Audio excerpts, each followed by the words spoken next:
প্রিলি টিকার জন্য ফজরে উঠতে হবে এবং বিগত বছরের প্রশ্নগুলো এখন থেকে শেষ পর্যন্ত কমপক্ষে 5 থেকে 7 বার রিভাইজ করতে হবে। তোমার প্রিলি ঘুম দিয়েও আটকাইতে পারবে না। কথা শেষ। এটা হচ্ছে বিসিএস। এবার এবার হচ্ছে কি কি কি প্রশ্ন পড়তে হবে? Non cadre. নন ক্যাডার হচ্ছে, মনে করো 19 সাল স্যার থেকে প্রাইমারি কত কোশ্চেন সাল? বলা যাবে? জি বলেন, প্রশ্নটা বুঝি নাই। প্রাইমারি কোশ্চেনের ব্যাপারে জিজ্ঞেস করছি। না, প্রাইমারি পড়া লাগবে না। বিসিএস প্রার্থী প্রাইমারি প্রশ্ন পড়ার একেবারেই দরকার নেই, কারণ হচ্ছে প্রাইমারি প্রশ্নই বিসিএস থেকে ধার নিয়ে করা হয়।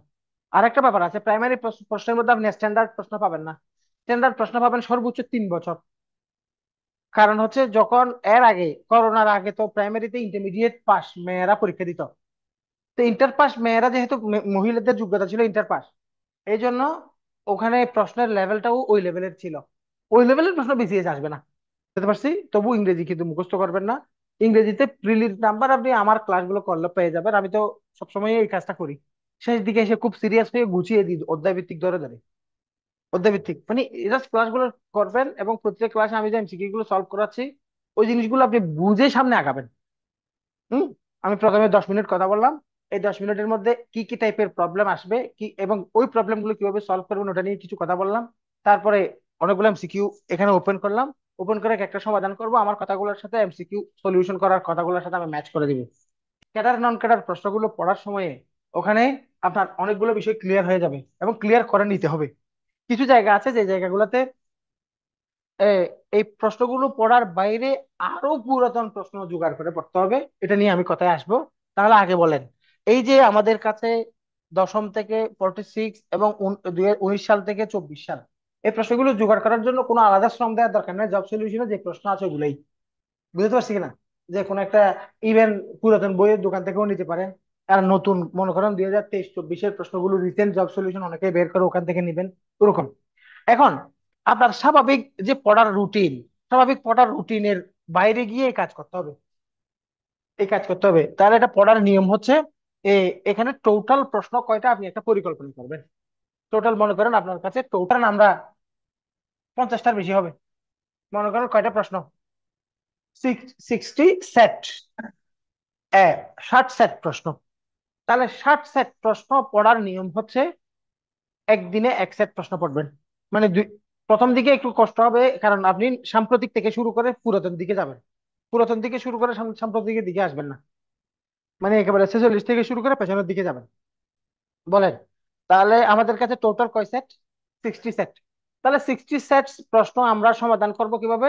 ডেইলি বড় প্রশ্নগুলো, যেমন 200 নম্বরের একটা প্রশ্ন একদিনে প্রত্যেকে তো 5-6 ঘন্টা সময় চলে যেতে পারে অনেকের, যদি সে মনোযোগ দিয়ে সিরিয়াসলি সলভ করে। আগে পড়ে পড়া থাকলে সে অন্য কথা। আবার একটা সময় আসবে এমন কিছু প্রশ্ন পাবেন, যেমন ধরেন আপনি মনে করেন 21তম বিসিএস এর প্রশ্ন, ওটা কিন্তু আপনার আধা ঘন্টার মধ্যেই ক্লিয়ার হয়ে যাবে। কারণ ওখানে অনেক প্রশ্ন আগে থেকে জানেন। কয়েকটা প্রশ্ন আছে যেগুলো একটু টুকটাক ব্যাখ্যা দেখতে হবে অথবা সলভ করতে হবে, এরকম।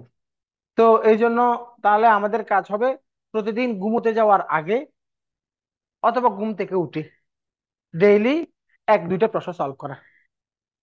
দুইটা, এই দুইটা প্রশ্ন পড়লে 60টা প্রশ্ন পড়তে আমার 30 দিনে শেষ হয়ে যাবে। 30 দিনে শেষ হয়ে যাবে। তাহলে স্যার 1 মাসেই তো কাজ শেষ। কাজ শেষ হয় নেই। আপনি এইভাবে এভাবে আবার শুরু থেকে যা পড়ছেন আবার পড়বেন, আবার পড়বেন, আবার পড়বেন। যত সামনে আগাবেন, যত সময় যাবে তত বেশি কম সময়ের মধ্যে বেশি প্রশ্ন রিভাইজ করতে পারবেন। আমি বুঝতে পারছি। এখন ব্যাখ্যা নিয়ে কথা, স্যার এগুলো কি আমরা ব্যাখ্যা সহ পড়বো কিনা? ব্যাখ্যা অনেক সময় নষ্ট করে। ব্যাপার আছে, একজন মানুষ, একটা ছেলে খুব মেধাবী, ছোট থেকে সে তার ইন্টারমিডিয়েটের বেসিক খুব স্ট্রং, এবং সে বিশ্ববিদ্যালয়ের একটা দামি সাবজেক্ট থেকে পড়াশোনা করছে এবং তখনও সে একাডেমিক ছিল এবং তার আউট বই টই পড়ার অভ্যাসও আছে, লেখালেখি বা বই পুস্তকের সাথে সারা জীবন পড়াশোনা, ফিজিক্সে পড়ছে ধরেন, অথবা ইঞ্জিনিয়ারিং ব্যাকগ্রাউন্ডে কোনো স্টুডেন্ট। এখন সে যদি পড়াশোনা অনার্স শেষ করার পরে 2-3 মাস একটা ডাইজেস্ট পড়ে প্রিলি টিকে যায় এবং তার পরামর্শ যদি আপনি শুনেন, আপনি ফোন নিতে টিকবেন না, কারণ আপনি যার সাথে আপনারে মাপছেন আপনি তার দ্বারা কাছেও নাই। এই ধরনের একটা ব্যাপার আছে না? এই জন্য আমি কথা বলছি এমন এমন নজরে, এমন আওতায়, যেখানে সব লেভেলের মানুষের জন্য কাজে আসবে। আমি বুঝতে পারছি। এখন ওটা ফলো করতে গিয়ে আপনি কিন্তু ওই যে ইয়ার মতো, কাউয়ার মতো, কাউয়া চিনেন তো? কাক কাক। হ্যাঁ, এই যে সে হচ্ছে নাচ শিখতে গেছিল ময়ূরকে দেখে। এখন ময়ূরের নাচ তো সে শিখতে পারে নাই, সে নিজে যে সুন্দরভাবে হাঁটতো হাঁটা সে ভুলে গেছে, এই জন্য হাঁটতে পারে না, সে শুধু লাফায় ডান্স করে, ঠিক না? এই জন্য ফলো করার জন্য লেভেল ভেবে ফলো করতে হবে। আরেকটা জিনিসটা আমাদের সবচেয়ে বড় গ্যাপ, ওটা হচ্ছে আমার মধ্যে কি, আমি কতটুকু সক্ষম কতটুকু অক্ষম, নিজের গ্যাপ বের করার জন্য আমরা কখনোই ভাবি না, একটু চিন্তা করি না, একটু মোরাকাবা করি না, একটু ধ্যান করি না, একটু চোখ বন্ধ করে ভাবি না। চোখ বন্ধ করে ভাবতে হবে, নিজের গ্যাপ গুলা বের করতে হবে। গ্যাপ বের করার পদ্ধতি এখন বলবো, আগে বলেন। তাহলে আমাদের ঔষধ হচ্ছে, আমরা সকালে কি করব? রিল লিখতে হলে আপনাকে সকাল পড়তে হবে। আপনি রাতে যদি এর আগে 18 ঘন্টা না পড়েন দরকার নেই, আর কিন্তু আপনার সকালের পড়াটা লাগবে। সকালে যদি আপনি 6টায় ওঠেন, 10টা বাজে আপনার 6 ঘন্টা পড়া হয়ে গেছে, 4 ঘন্টা পড়া হয়ে গেছে, ঠিক না? আর এখন 10টা বাজে যদি ঘুম থেকে উঠে যদি আপনি 11টায়, তখন একটু চা খাবেন, একটু লাইব্রেরিতে যাবেন, পড়ায় মন বসতে বসতে 2টা বাজে পড়তে বসছেন, 3:30 বাজে টিউশনের টাইম চলে আসছে। পুরো দিনে মিলেও আপনি সকালের 6টা থেকে 10টার ওই টাইমের মতো পড়াশোনা পুরো দিন মিলেও আর অ্যারেঞ্জ করতে পারবেন না।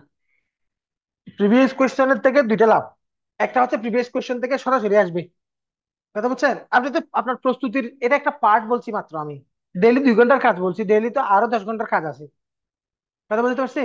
এই জন্য আমি আপনাকে যে কথা বললাম, এই কথাতে কোনো গাফিলতি করা যাবে না। এই কথা কেন বলছি, কথা আস্তে আস্তে চলে আসবে, কয়টা কমন আসবে ওটা হিসাব করে, বুঝতে পারছি?